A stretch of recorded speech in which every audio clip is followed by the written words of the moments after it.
ఓ శివునితో, ఈశ్వరా, ఈ దట్టమైన అడవిలో ఒంటరిగా ఎలా ఉన్నావయ్యా? నీకు ఆహారం ఎలా వస్తోంది? నీకు తోడెవరుంటారు ఇక్కడ? నేను నీతోనే ఉంటాను అని మాటలు చెప్పసాగాడు.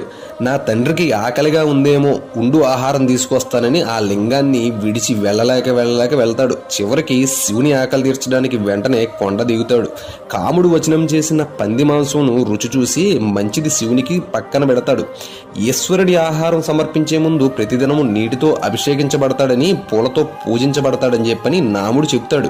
అది విన్న తిన్నడు నది నుండి నోటి నిండా నీళ్లను పుక్కిలిగా పట్టుకుని పూలను సేకరించి తన తల మీద ఉంచుకుని వచనం చేసిన పంది మాంసమును చేతిలో పట్టుకుని విల్లు అంబులతో తిన్నగా గుడికి వెళ్తాడు. అక్కడ పుక్కిలబట్టిన నీరును శివుడిపై వదులుతాడు. అది అభిషేకం అన్నమాట. తల మీద ఉన్న పూలతో శివుణ్ణి అలంకరిస్తాడు. అది అర్చన అవుతుందన్నమాట.